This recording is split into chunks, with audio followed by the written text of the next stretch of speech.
날마다 말씀과 함께 2월 13일 목요일 가정예배를 시작하겠습니다.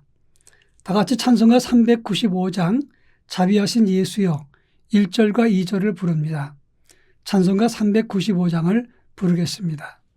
자비하신 예수여 내가 사랑 가운데 의지하리 없으니 슬픈 자가 됩니다. 마음 심히 어두니 밝게 하여 주소서. 나를 보호하시고 항상 인도하소서. 죄를 지은 까닭에 나의 마음이 고나니 용서하여 주시고 쉬게 하여 주소서.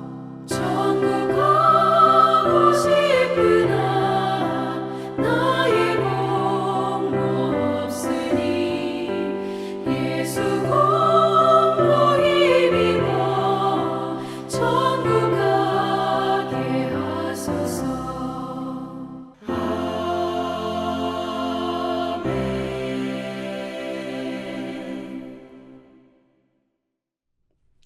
이 시간 우리에게 주시는 하나님 말씀은 구약 성경 예레미야서 13장 12절로 14절입니다. 예레미야서 13장 12절로 14절 말씀을 제가 봉독합니다. 그러므로 너는 이 말로 그들에게 이르기를 이스라엘의 하나님 여호와의 말씀에 모든 가족 부대가 포도주로 차리라 하셨다 하라. 그리하면 그들이 내게 이르기를 모든 가족 부대가 포도주로 찰 줄을 우리가 어찌 알지 못하리요 하리니 너는 다시 그들에게 이르기를 여호와의 말씀에 보라. 내가 이 땅의 모든 주민과 다윗의 왕위에 앉은 왕들과 제사장들과 선지자들과 예루살렘 모든 주민으로 잔뜩 취하게 하고 또 그들로 피차 충돌하여 상하게 하되 부자 사이에도 그러하게 할 것이라. 내가 그들을 불쌍히 여기지 아니하며 사랑하지 아니하며 아끼지 아니하고 멸하리라 하셨다 하라. 여호와의 말씀이니라. 아멘. 역사를 읽어보면 한 나라의 흥망성쇠는 그 나라 백성들과 지도자가 어떤 자세를 가지고 있느냐에 따라서 달라지는 것을 볼 수가 있습니다. 나라의 운명도 어느 날 갑자기 멸망망한 것으로 찾아오는 것이 아니라 여러 번 경고가 있었지만 그것을 무시했을 때 나라의 운명도 달라지게 되고 망하게 된다고 하는 점입니다. 오늘 우리가 읽은 본문의 말씀은 하나님께서 예레미야에게 유다 백성들이 교만하고 그들이 술 취해서 서로 싸우다가 이제는 망할 것이다 이렇게 예언한 말씀이 오늘 본문의 내용이라고 하는 것입니다.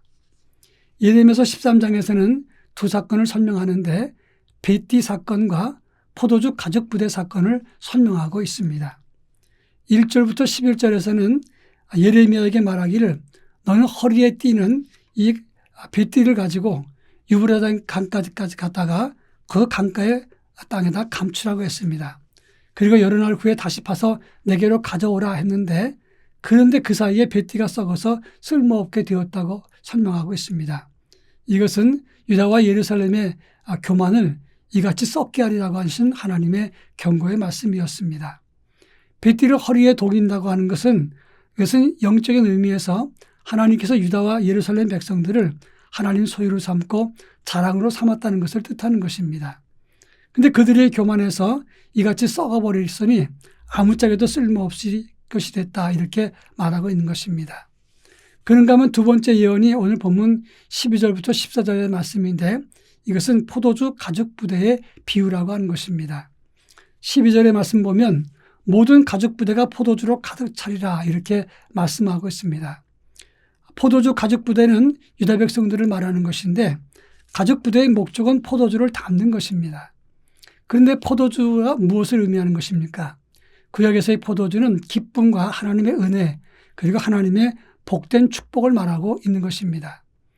이스라엘 백성들, 유다 백성들은 하나님의 은혜와 기쁨과 은혜를 담아야 되는데 그런데 너희가 가죽 부대 안에 죄악의 포도주를 가득 채우고 그 땅의 사람들과 왕과 제사장과 선지자들 다 같이 취해서 피차 충돌하고 상하게 된다. 이렇게 지적을 하고 있는 것입니다. 뱃띠나 포도주 가죽 부대의 비유는 그 자체가 존귀한 것을 설명하지 않습니다. 누가 뱃띠의 주인이고 가죽 부대의 목적이 무엇이냐 이것을 질문하면서 하나님이 너희를 허리에 둘러서 존귀히 사용했고 하나님의 신령한 은혜를 가죽 부대에 담게 했건만은 너희가 교만하고 타락하고 술 취해서 싸우면서 충돌해서 결국은 너희가 망하게 되는구나. 이것을 지적하고 경고했다고 하는 것입니다.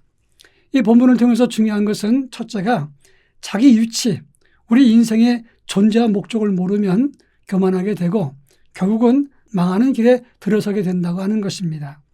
지금 우리나라와 우리 사회 그리고 하나님의 교회와 성도에게 주시는 경고라고도 말할 수가 있습니다. 하나님이 아무것도 아닌 우리를 존귀하게 여기셔서 하나님 허리에 두시고 하나님의 은혜를 담게 만들어줬습니다. 우리 민족이 잘나서 세계적인 나라가 되거나 세계적인 백성이 된 것이 아닙니다. 그런데 우리는 하나님을 버리고 우쭐거리면서 죄를 버리지 못하다가 결국 내분이 생기고 갈등과 분규가 생겨서 우리 모두가 망하게 되었다고 하는 것입니다. 그런가 하면 우리가 포도주 가죽 부대라면 참 포도주 되는 하나님의 은혜와 기쁨과 그리고 생명의 활기를 담아야 되는 것입니다. 그런데 유다 백성들이 술 취하듯이 거짓과 위선과 탐욕을 마시고 포도주 가죽 부대에 담아놓고 그것을 마시다가 서로 충돌하고 상하게 되었다고 하는 것입니다. 오늘 본문 14절 말씀 보면 피차 충돌해서 상하게 되어서 부자 사이에도 이렇게 될 것이라고 지적을 했습니다. 서로 싸워서 자멸한다는 것인데 부자 사이에서도 이런 일들이 비일비재하게 생길 것이다 그런 말입니다. 이런 이 본문의 말씀은 지금 우리나라의 갈등과 교회의 모습과도 너무나 방불하다고 하는 것입니다. 우리나라의 갈등과 분쟁은 벌써 도를 지나치고 있습니다. 특히 종교인과 정치인들, 일반 백성에 이르기까지 지역 감정이나 보수 진보 진영의 갈등 그리고 제 역할을 감당하지 못하는 사람들로 인해서 이제 우리 사회가 점점 패망의 길로 들어서고 있는 느낌을 받게 된다고 하는 것입니다. 그런 차원에서 우리에게 주시는 이 말씀은 우리에게 주시는 교훈과 경고라고도 말할 수가 있습니다. 이제 눈을 뜨고 깨어서 기도하면서 우리의 실존이 무엇인지 우리의 사명이 무엇인지를 깨닫고 해야 될 일과 내가 서야 될 자리에 놓여서 하나님 앞에서 바르게 세워지도록 힘써 노력해야 되겠다 하는 것입니다. 그 같은 믿음이 우리 모두에게 있기를 간절히 부탁합니다. 기도합니다. 사랑 많으신 하나님 아버지, 하나님이 우리를 사랑하셔서 은혜로 감싸주시고 하나님의 선물로 하나님의 사람으로 살게 하시니 감사합니다. 그런데 우리가 때때로 그 하나님의 은혜를 잊어버리고 교만하고 이 세상 죄악된 것으로 가득 채워서 갈등하고 싸우다가 결국은 패망에 이르게 되는 모습을 갖게 되었습니다.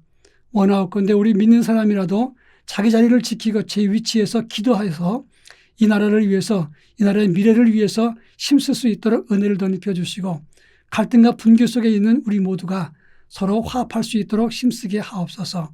겸손하게 주의 말씀을 따르는 아버지의 거룩한 자녀가 되게 하옵소서. 예수님의 이름으로 기도합니다. 아멘.